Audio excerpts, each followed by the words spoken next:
Hey guys, welcome to High Conflict Co-Parenting Unplugged. My name is Grandma Divorce, and I talked to you guys a little bit about my co-parenting journey and my divorce and my separation. As you guys know, I'm going through a very volatile divorce right now.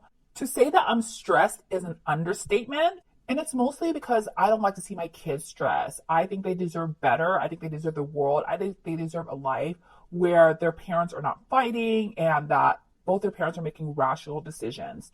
Today, I started thinking about the concept of loving your kids more than hating your spouse, meaning you always put the welfare, the emotional stability, the thoughts of your kids having their peace of mind before getting into arguments or getting into high conflict situations with your spouse or ex-spouse, I should say.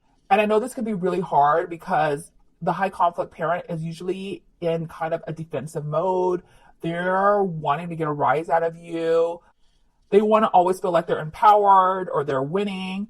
And especially if you have a narcissistic ex like I do, it can be difficult to hold your tongue or to not fight back and to not argue with the high conflict spouse. But if you can just remember that I'm not doing it for him, I'm doing it for my kids, I promise you not responding becomes easier and easier. Because at the end of the day, I look at every message, every conversation is how does it benefit my kids? And if it doesn't benefit them whatsoever, I don't have the conversation. Recently, my daughter told me that her dad disclosed to her that I wasn't a very nice person because I was taking him to court for custody and for spousal support. Let's not talk about how inappropriate that conversation is and what a manipulation tactic it is on his side to say things like that, because he realizes that their relationship with me is becoming stronger and his relationship with them is becoming weaker. So he wants to paint me as a really bad person because I'm trying to take him for spousal support and child support and all that stuff. At the end of the day, I don't care what side of the spectrum you are on about that. I am owed that money. My ex likes to talk about how I was wasting his time when I didn't want to be with him. But I spent 20 years of my life with him. I dedicated my life to him. I never cheated on him. I was a very faithful wife and a very good mom. And the way that he needs to look at it is that that support is not for me. It's for his kids. Because if I live a good life, his kids will live a good life. That's another topic for another time. I could go on and on and on about that.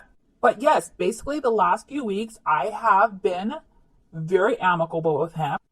As my lawyer's advice is, I should only email him as if he's a coworker, and that is what I'm doing. You don't email your coworker and automatically start accusing them and yelling at them about things, right? So my ex takes it as I'm being fake nice to him, which is in part true. Do I actually feel these things towards him? No. But I don't do it for him.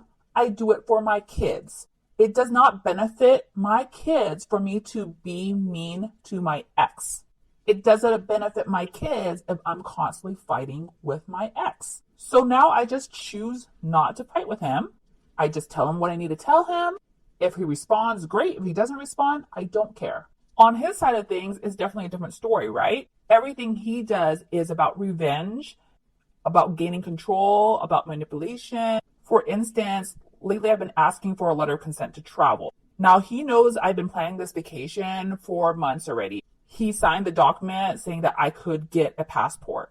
So I got the passport. I have everything in the calendar. He knows where we're staying. So I just asked him to be on the safe side. Can you sign this letter of consent so that way I'm not going to have problems if they ask for it? I have asked for this 2 weeks ago. I still have not received a response back from him. And at the end of the day, does it hurt me that he's not signing the letter of consent? No. It hurts his children. He's making it harder for his children, but he thinks that it hurts me. And it's things like that that shows what an unattractive, petty man he is. And I'm glad I'm divorcing him. But anyway, all I'm saying is that when in doubt, when you are feeling like you need to respond in anger, you need to respond in your defense, just remember, does this benefit my children? How is this going to affect them? And if it doesn't benefit them, stop, take a deep breath, go to the gym, go have lunch with a friend. You do not need to respond right away.